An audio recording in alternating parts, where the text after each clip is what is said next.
एक सर्द सुबह थी, 20 अप्रैल 1889।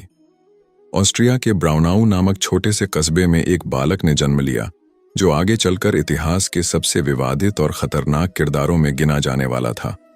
उसका नाम था एडोल्फ हिटलर। उसका बचपन एक अजीब से द्वंद्व में बीता। पिता एलोइस हिटलर कठोर और अनुशासन प्रिय थे, जबकि मां क्लारा अत्यंत स्नेही और कोमल थीं। हिटलर अपने माता पिता के बीच उलझा रहा, एक ओर प्यार, दूसरी ओर डर। शायद यही अंतर्विरोध उसके स्वभाव में स्थायी रूप से बस गया। छोटे एडोल्फ को चित्रकला से बेहद लगाव था। वह वास्तुशिल्प में रुचि रखता था। उसका सपना था एक दिन बड़ा कलाकार बनना।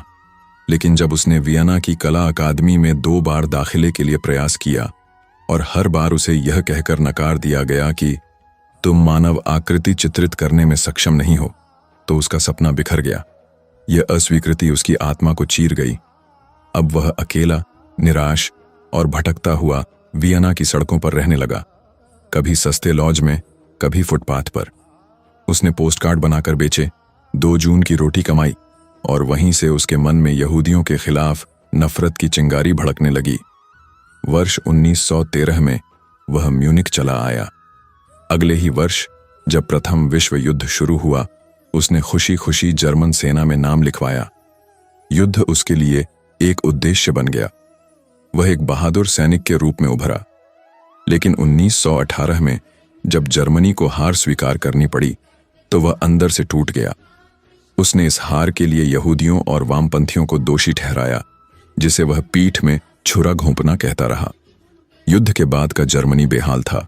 आर्थिक मंदी, बेरोजगारी और राजनीतिक अस्थिरता ने देश को खोखला कर दिया था। यही वह वक्त था जब हिटलर ने एक छोटे से संगठन जर्मन वर्कर्स पार्टी में प्रवेश किया। वह बेहद प्रभावशाली वक्ता था। उसकी आवाज में दर्द, गुस्सा और भविष्य का वादा था। जनता उसकी बातों में खुद को पहचानने लगी।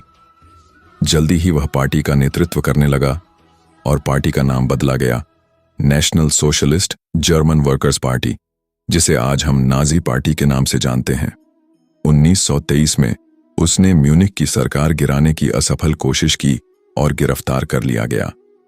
जेल में उसने अपनी आत्मकथा और विचारों का संग्रह माइन काम्फ लिखा, जिसमें उसने आर्य जाति की श्रेष्ठता, यहूदियों की साजिश और जर्मनी को फिर से महान बनाने का सपना प्रस्तुत किया। जब वह जेल से निकला तो उसने रणनीति बदली। अब वह लोकतांत्रिक तरीके से सत्ता तक पहुंचना चाहता था। 1929 में जब पूरी दुनिया आर्थिक संकट में डूबी, तब जर्मनी की जनता भूख और निराशा से जूझ रही थी। हिटलर ने खुद को मसीहा की तरह प्रस्तुत किया।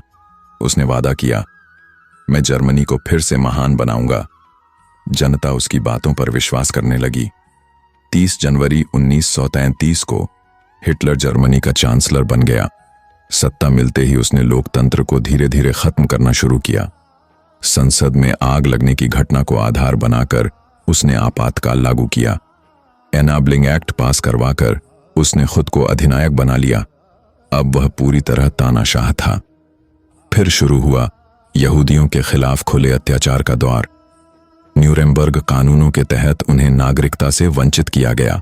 स्कूल, नौकरियों, व्यवसायों से निकाला गया। क्रिस्टल नाख्त यानी टूटे कांच की रात में यहूदियों की दुकानों, घरों और मंदिरों पर हमला हुआ।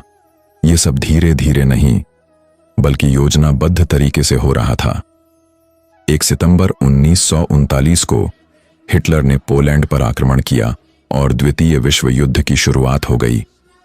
कुछ ही वर्षों में उसने फ्रांस, बेल्जियम, डेनमार्क और कई अन्य देशों को जीत लिया। लेकिन उसकी सबसे बड़ी गलती थी सोवियत संघ पर हमला करना, जिसे ऑपरेशन बारबारोसा कहा गया। जंग अब उसकी पकड़ से बाहर हो रही थी। लाखों सैनिक मारे गए, संसाधन खत्म होने लगे। इसी दौरान हिटलर ने फाइनल सॉल्यूशन की शुरुआत की, यानी यहूदियों का संपूर्ण विनाश। लाखों यहूदियों को गैस चैम्बरों में भेजा गया। ऑशविट्ज, दाखाउ, ट्रेबलिंका जैसे कैंप मौत की फैक्ट्री बन चुके थे। इतिहास की यह सबसे अमानवीय त्रासदी थी। 6 मिलियन से अधिक यहूदियों का सामूहिक संहार। 1945 आते आते मित्र राष्ट्र जर्मनी की ओर बढ़ चुके थे। बर्लिन के नीचे बने एक बंकर में हिटलर खुद को बंद कर चुका था। अकेला, भ्रमित, भयभीत। 29 अप्रैल की रात उसने ईवा ब्राउन से शादी की और 30 अप्रैल को उसने खुद को गोली मारकर आत्महत्या कर ली। ईवा ने जहर खा लिया। दोनों के शवों को तुरंत जला दिया गया ताकि दुश्मन उन्हें अपमानित न कर सकें। और इस तरह एक अधूरे कलाकार की यात्रा, जिसने दुनिया को कला नहीं बल्कि विनाश दिया, समाप्त हो गई। हिटलर का जीवन हमें चेतावनी देता है, अगर नफरत को पोषण मिले, अगर असहिष्णुता को नीति बना दिया जाए और अगर लोकतंत्र की आत्मा को कुचल दिया जाए, तो केवल युद्ध, अश्रु और मृत्यु ही बाकी रह जाती है।